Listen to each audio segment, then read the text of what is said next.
So the first single from your EP, Metamorphosis, was Haters Anthem. Blew up, right? Yeah. So Abraham, I'm gonna start with you. What was it about that track that made it like the perfect reintroduction to the group? You know, Momo really tapped into the human psyche. She captured, you know, our tendencies to compare ourselves to each other, to get jealous at the success of other people. And that jealousy really does hold us back.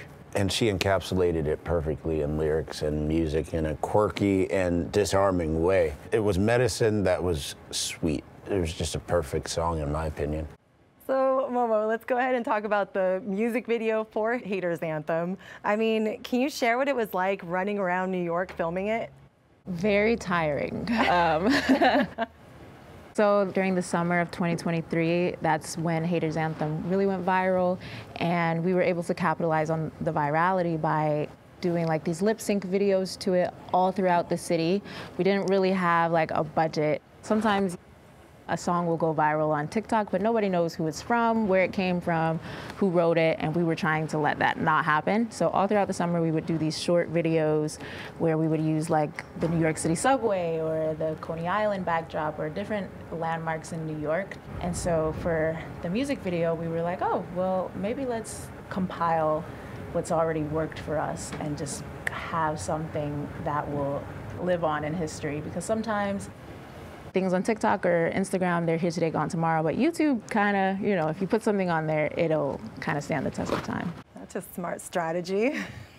So Israel, now you have a brand new single, you know, Slow Burn, and it radiates a very distinct vibe. Yeah. So how did this particular track come together?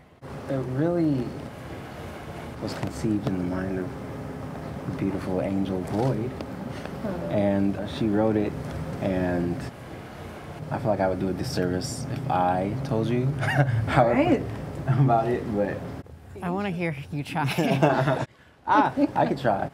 It's just a song about the journey of life and how it's not a quick thing, it's not a race, it's not something that you do overnight. It takes many, many nights, and as the song said, some of those nights sleeping alone. So she wrote it, and then I helped with the production, and it was just really a song that we kind of all got behind and put out into the world. Angel, do you want to expand on that? That wasn't bad. That was pretty good. Yeah, it just came from a realization that instead of trying to rush through things or feel displaced or uncomfortable about a certain pace that your life is unfolding at, or a relationship is unfolding at, or whatever your career, like it could be anything. There's seasons to life, and sometimes when we just like let go of the reins and just realize, you know what, I'm in this for the long haul. This could literally be a journey for the rest of my life, as life is. But if we just, you know, release control and say, I'm just gonna sink into the moment and let it unfold slowly as it may, or as it builds and turns into, you know, a combustible flame, I'll be at that moment, But for now, it's a slow burn. So true. I mean, that's life, right?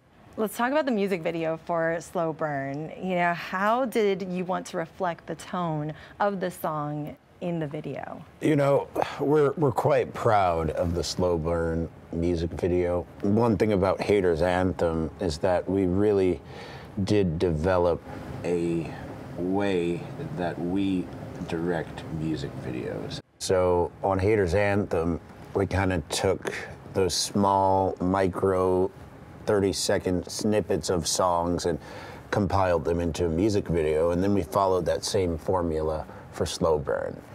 And it was hard. I don't want people to think that, you know, we get together and flex creative genius and just come out with these works of art. A lot of times the creative process is extremely challenging. There were days where we got together and left after an hour and a half of shooting because we were arguing. But it was the decision to come back together and do it again. And that's what I think I want people to understand, is that it is a slow burn. Like, it's actually quite challenging, but the win is in the showing up tomorrow. And so slow burn really did take the form of a slow burn in its creative process, from song production to music video production. And we're just so grateful that it's the work of art that it is. And it's almost like polar opposites almost of Haters Anthem, like the way it was filmed, and you know, you had this energetic pop and you know, just all this energy in the first one, and then you get that more pensive vibe with it. So I really love that polarity. So Momo, let's talk about, you know, the harmonies. That's your dynamic harmonies. That's a big part of your sound.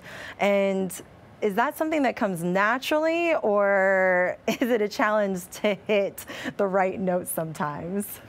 Sometimes it's an understatement. Right. Well, it comes naturally. We grew up singing, so from when we were very, very young, we're siblings, and our dad raised us all to sing together and taught us all about harmonies and taught us all about like the workings, inner workings of music. And so there is a naturalness that comes with it. And then also blending our voices together for so many years, we have certain instincts that help us to rein it in when it's necessary, or, you know, just we're very, very in tune with each other vocally. The biggest challenge is sometimes when we can't hear ourselves or others, like if we're on a new stage and we haven't worked out the sound or something, you might hear some stray notes for sure. But typically when you're siblings and it's just so fused together because of your shared experiences and the DNA that you share, the harmonies are just like locked in. Okay, so this is for everybody. When I say a name, can the other three of you briefly describe one strong asset that person brings to the group? So we're gonna kick it off with Israel. He has a rock star like vibe to him naturally. I feel like even if we weren't a soft rock band, he would still have that vibe. And I think it works out well for all of us. I would say he's really like a charismatic, like funny guy. Funny guy. Funny guy. Exactly. No, but he really has been since like we were really young. That's always been like his personality in the dynamics of the group. Just very funny, very charismatic. Everybody loves him, so. I would say one of the biggest assets that Israel brings to the table, he's honest. He really does work to be honest. What you see in the moment is usually what is true for him in the moment. And that serves his songwriting and producing very well because it's never contrived. It always comes across as authentic. And also he is a juggernaut songwriter and producer. And we are a better band because of it, so. Aw, it's nice, right? You know, I like hearing everyone's responses. All right, next up, Angel. Angel's like, kind of like a light in the band. You know, she brings a lot of, it's not like a whimsical levity, but it's like the real kind of levity that is needed when you're kind of in dark places or things of that nature, that kind of levity. When I say levity, I don't mean like, oh, she's really funny, because she's, you know, she tries. But no, but she, like, no, I'm saying it kind of sounds like a cop-out if I say this, but she's like really my big sister. And I don't know if she knows that I look at her like my big sister. She's your big sister. Yeah, but I know she knows that she's my older sister. But I don't know if she knows that I look at her like, that I look up to her in the way that she carries herself. Not just carries herself, but the light that she is really important to me.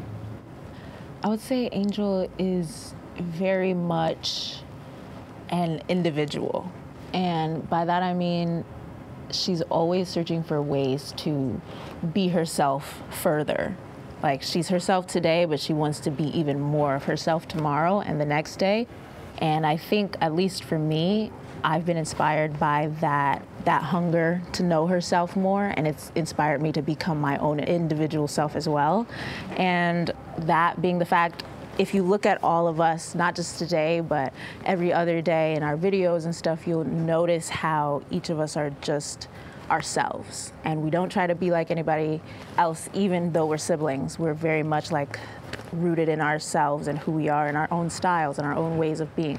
I know personally I was inspired to be myself from Angel, from her being so strongly herself.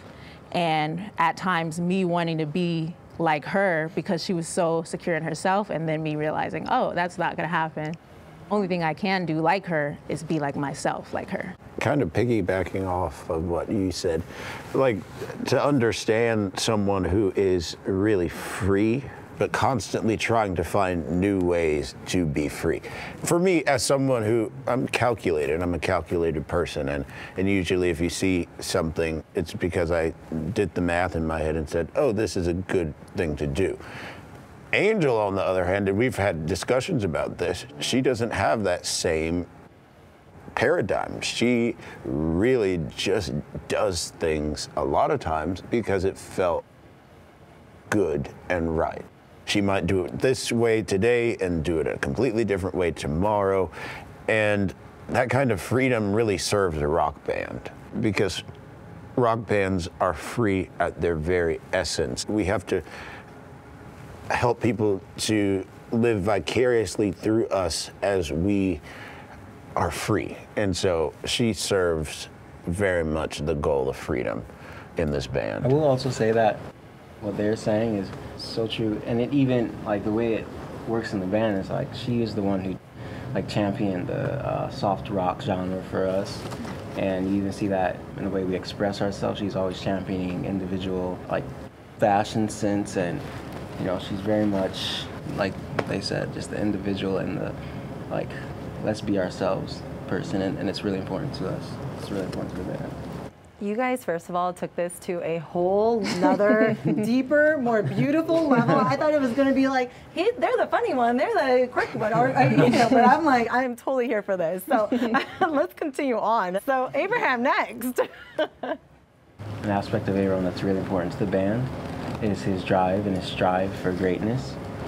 And we all have that drive and that strive, but I think the passion that he carries with his drive is really important. And like no one can ever think that Abraham lacks passion, that he lacks the drive for it, that he lacks the care to do the things that he believes is necessary to get to where he's driving to. And so I think that's really important. You know, we all have different personalities, different aspects, but I think that having that in the band is, again, super important to the band. It's like, it just wouldn't be the band you see today without that. Kind of similar to his. Stop.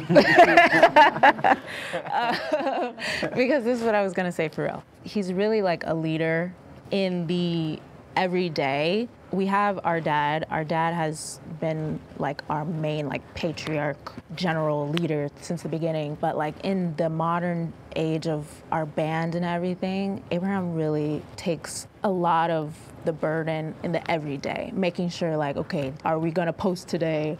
Are we gonna rehearse? Making sure that all of the musicians are up to speed on what they need to do so that the rest of us can like relax a little bit, or, you know, focus on feeling good for the show or something like that, you know, just really taking some of the brunt of the weight a lot of times. And so he's really like a leader, and really he has like a protective quality about him, because he's like protecting our ability to be free, you know, like we wouldn't be able to be as free if we had to worry about like some of the minor details that come into play in the everyday.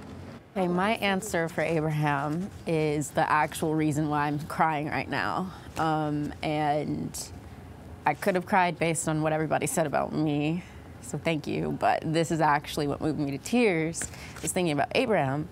And I was trying to think like, what feels the most true right now? And this is literally what came to me was, Abraham, one of your biggest assets that I look up to so much, and I didn't even realize until right now, so thank you for asking this question, is Abraham has such a strong sense of self-worth, and he will vocalize it in a second. And you don't have very many examples of that all the time. Well, when I see examples of that, I really appreciate it because it's something that I know that I would like to do. But Abram has, for the longest time, been a stickler for that. And you can never tell this man that he's not worth, like, the stars in the sky. And sometimes his level of confidence in that can make me, like, shrink back because I just don't think the same way. But I'm very grateful to be able to witness you in that and have an example. I just have to say, we were raised like that. Like our parents, our dad, we grew up on the west side of Detroit for our early lives, and we didn't have a lot of money. We would be considered poor. Actually, we grew up in the hood, the west side of Detroit, a lot of gangs, a lot of crime. We didn't know it. We didn't know that we didn't have money because our parents really did tell us every day that we were special, that we were important, and that we had something to contribute to the world. And so that's the only way I know how to live, honestly. From a baby, it's like you have something important to contribute to the world. So as much as I would like to think that I, developed it myself or had an epiphany, it's literally how we were raised. So beautiful. I'm loving all these answers. All right, last but not least, Momo. Momo's just a girl. Momo is like, our bassist earlier said, oh, this is the queen of rock and roll. And I know that name is taken, but just like the princess of rock and roll means, just like that it thing, like she's got the it factor. And when you see the band, a lot of the it factor you see, it's Momo working behind the scenes. Like even through the Haters Anthem kind of cycle stuff, she was really pushing us to do those videos, and we've grown to her level of acumen in terms of social media and things like that. But she understands the it factor. She understands how to get us into that it factor bubble, and she's just the princess of rock and roll, like for real. So sweet. We wouldn't be winning as much as we are and as much as we will be if it wasn't for Momo, because we're extremely ambitious, and Momo, she empowers us to actualize our ambitions through making sure that we stay in the mainstream. Like, I could be artsy, Angel could be artsy, even Israel could be artsy. Momo, she is asking the question, okay, are they gonna like this? And not in a superficial way, but is this going to connect with the people that we need to reach? Because we don't make music for ourselves, we make music for the fans. And so Momo is constantly asking the tough questions that we really don't like to ask. You make music in the side room, and it's usually self-reflection and personal revelation, and then you have to scrutinize that through the lens of, will people like it? She asks that question routinely on all of our creative endeavors a lot of times. And to the extent that we have been successful and will be successful, those tough questions mean a lot. Momo is a friend, and I feel like there's a lot of things that are assets from each of us, but that's kind of an underrated one, being in a band together. Obviously, she's a great songwriter. She's very creative. She's confident. But she's everybody's, I mean, we're all friends, but Momo will be the one in an argument or in a conversation that will be unbiased and take everybody's sides. And that really means a lot and does a lot for working together as a unit. And she's my best friend, so. Yeah. Well, thank you so much for taking the time. I know you guys are right before a show, but thank you again for speaking with me, and it's such a pleasure to meet you all. Thank you. Yes. Thank you so much. Thank you.